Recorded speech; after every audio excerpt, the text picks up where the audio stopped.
So Wet n Wild recently came out with a new limited edition set of trios, the Dreamweavers collection. Now I would have liked it if I could have seen these trios be part of the permanent line, actually, because I feel that even though there are a lot of beautiful products at Wet n Wild, a few more gorgeous, affordable pigmented drugstore items couldn't hurt. From the Dreamweavers collection, there are 6 palettes, and all are pretty unique. Some are more dupable than others. The 2 that I was unable to find, luckily for me, are dupable to things that I already own, such as Silent Treatment and last year's the Elf Night palette. I was able to find 3 palettes which I've already done tutorials on, and luckily for me, a subscriber was sweet enough to send me over Dancing in the Clouds, and so yeah, here's the tutorial for you that you wanted to see with Dancing in the Clouds. I'm using all of the shades that you see here, and any other color you see on the eyes is also from Wet n Wild as well. So super affordable eye makeup, pigmented and fun. I think this is the most popular one I've seen so far. Probably because these shades are the most universally flattering, and women tend to really love purple eyeshadow. This is definitely one of my favorite purples at Wet n Wild. I know a lot of people said that the color Payoff was a little bit finicky. That's pretty typical of most matte eyeshadows. Nonetheless, it is workable and actually just a very attractive purple on. So here's a tutorial for you using Dancing in the Clouds, and thank you so much for sending this palette my way. It's too sweet of you, and I really appreciate it as an avid Wet n Wild collector. So yeah, thanks so much, and I hope you enjoy the tutorial. And to get started on the look, I'm going to take NYX Jumbo Eye Pencil in Milk, and we're going to stick it on the brow bone. I'm already wearing Urban Decay Primer Potion in Eden, all the way from the lid up to the brow bone. And tons of clips on tutorial people putting primer on their eyes, so we're just going to skip that and go the next step. So now I'm just going to take all this highlighty cream pencilness, and we're going to blend it into the eyelid.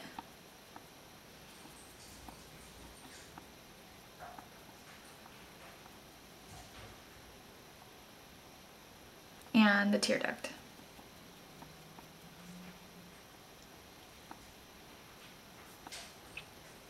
I'm going to take a little bit of NYX Jumbo Eye Pencil in Yogurt, and we're going to place that all over the eyelid.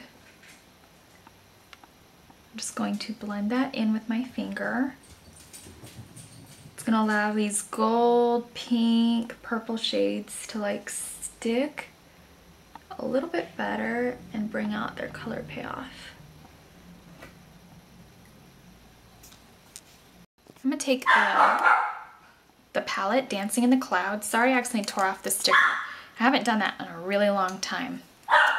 And then we're just going to take this golden brow bone color right here and a petal brush. So obviously look really bad as my brow highlight, so I'm just going to place that in the inner tear duct.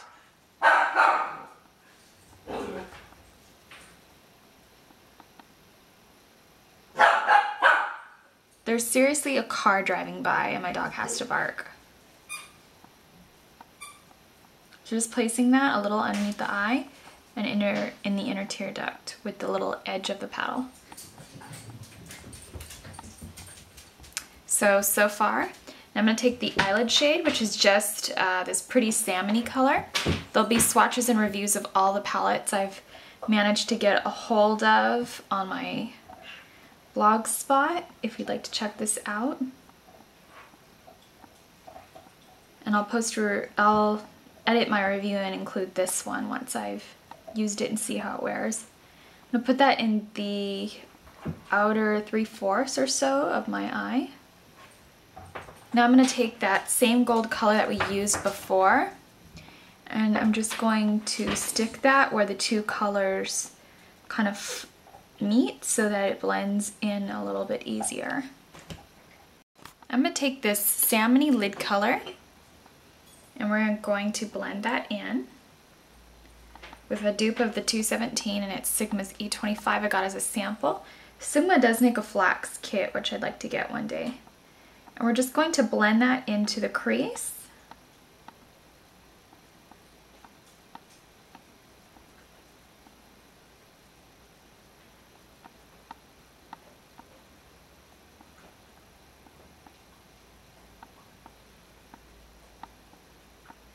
And it is up pretty high right now, but we can always just blend that down with our highlight shade.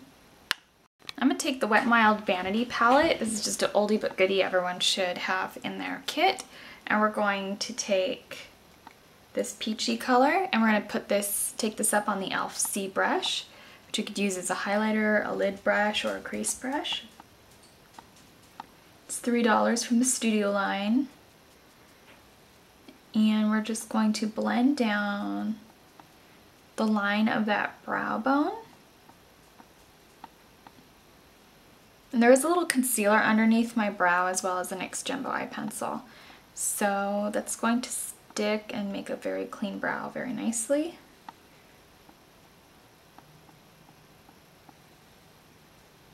And I always do the concealer before I even apply the NYX Jumbo pencil, just to give my brow a very clean, soft finish.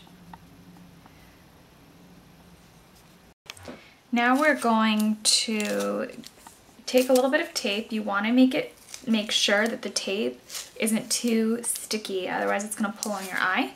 So we're just going to take that. I have a very big piece of tape just because of the shape of my eyes. And we're going to line it up right outside of the eyeshadow work we've already done. Now I rarely take tape because I always do my eye makeup first and then clean it up at an angle with a makeup remover wipe. But it doesn't necessarily make for a sharp line, and I really want that purple to be a sharp line. Now when you're lining up the tape, you definitely want to make sure that they're even or it's a disaster, obviously. So just line it up with the natural shape of your eye.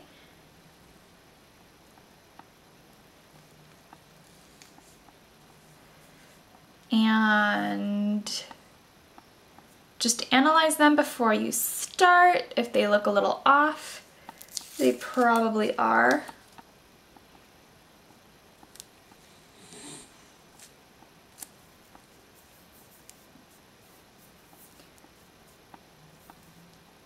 All right, now we're going to start with the e.l.f. C brush, because the purple crease shade right here is a traditional matte. It's beautiful, but it could be a little finicky to work with. So we're just gonna pat off the excess shimmer colors off that same C brush. I'm gonna take the other side of the C brush so I don't get shimmer inside my crease shade, because I like it the way it is. And we're just going to pick up that color. We're going to pack on as much as we can without, you know, getting chalky residue all over our brush and the place. So we're just going to start packing that color in.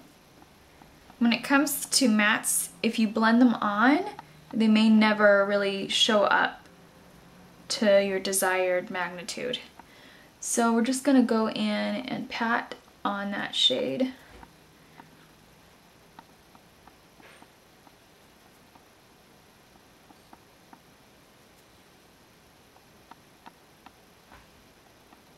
I'm just packing it in sort of a little bit of a triangle-esque shape along the actual just natural shaping of my crease. Just keep it very soft against the brow bone area so that it doesn't look harsh. And if it does, just reblend a little bit of the soft peach or whatever your highlight shade is right up against the edge of it, and you'll be good to go. So I hope that you could see exactly what I did. Take it in as far as into the crease as you want.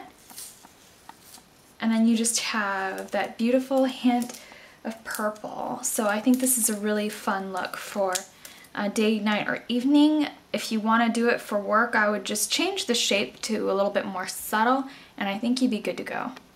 And I've already lined my inner rims, upper, lower, and into the inner tear duct with Makeup Forever's Aqua Eyes in number 1. Now I'm going to take Urban Decay's 24/7 eyeliner in Graffiti, and we're going to sharpen it because I typically don't sharpen on camera. I'll just jab my eye out, but that's getting old.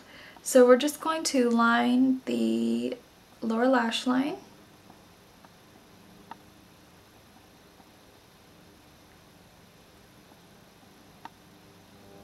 Completely. I'm going to take Wet n Wild's individual eyeshadow in Envy Jealousy just to give this look a little bit of pop and fun. I'm going to pick that up on my e.l.f. small smudge brush from the Studio line. Wet n Wild is typically always having sales. I think like right now these are on sale for like $1 at Walgreens.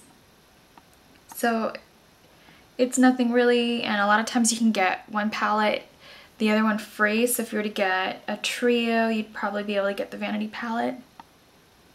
So your Wet n Wild haul would only cost you like $4 or $5. So it's kind of why I don't mind taking a couple Wet n Wild palettes, because buying one is not the best deal, since you can usually get more than one for like the price of one. So I'm just kind of packing that on the lower lash line. That'll help bring out the gold, the peach, the purple, and the tones in a lot of eye colors. I'm going to take the Urban Decay 24/7 Waterproof Liquid Eyeliner in Perversion, and I'm going to line my upper lash line. This just has a fine tip pointed brush. Hope you can see that. Very flexible. There's a review of this on my blog if you go to cosmeticcouturier.blogspot.com. And we're just going to go very, very close to the upper lash line.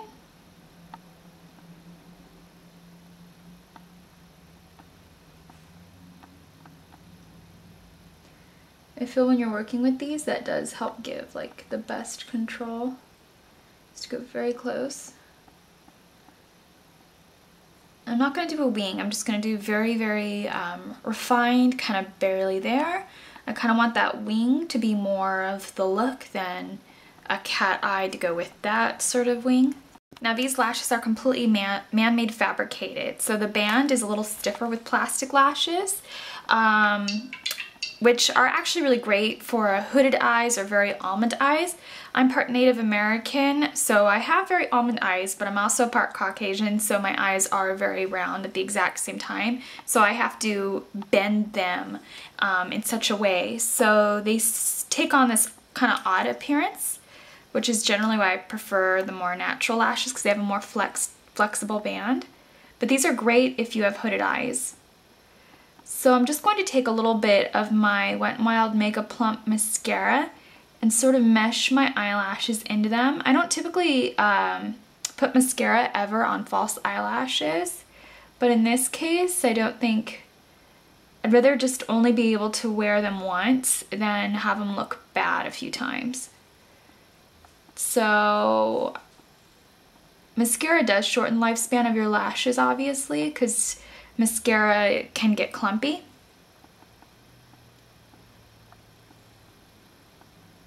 So I'm just going to use the mascara to sort of blend in those lashes a little bit. I'm going to try to focus on my natural lashes, not so much the actual lashes, if that'll help give any lifespan at all. And I'm not going to go over the tops of the lashes because I'll cover the sparkle perhaps. So you can see that blended it so much better. So here's the first, here's the second.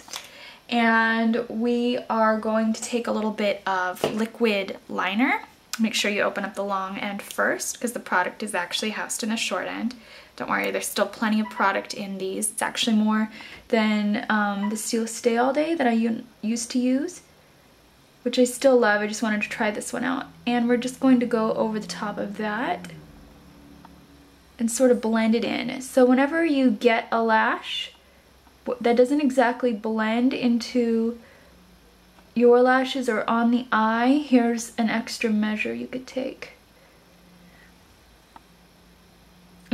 I would say it's probably better to not force it down any further if it won't go down any further, because it can actually be quite painful.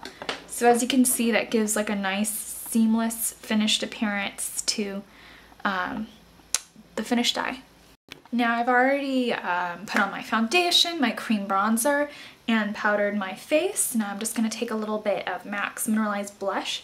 This is Superdupernatural, it's discontinued, but you could take the Milani Baked bronzers, anything that's just a really neutral, soft peach color, so that it kind of flows with that sort of peachy eyeshadow that's right in this baby. I don't really want to take that as my blush color though. I think it would look good on some people. I'm going to take an actual blush tone. I like to put it towards the back of my face, the most of the pigmentation, and then I could just sort of gravitate up towards the primary part of the face. I don't like to put color right on my apples because of my particular face shape. I don't feel it's the most flattering look. Depending on your face shape, you can go ahead and apply your blush wherever you want. I just think a neutral would be best for this look. And I'm going to take a little bit of Urban Decay's 24/7 lip liner in Illegal, just a really pretty sort of nudie pinky toned neutral, and we're just going to line the lips and fill them in. I think this color will go great with the blush. Just going to continue coloring them in. I'm going to take MAC's Myth, which is just a really pretty straight up neutral.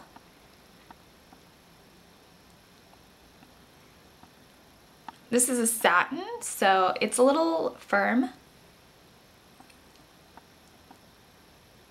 So you do have to press it on, but I don't mind that. I love its staying power. I'm gonna take MAC's 2N lip gloss.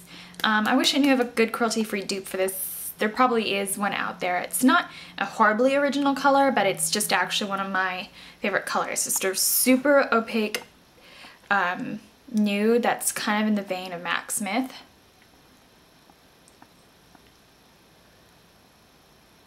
It's just really flattering with a more eye-focused look, because it doesn't compete, but it gives you a little bit of oomph to your lip.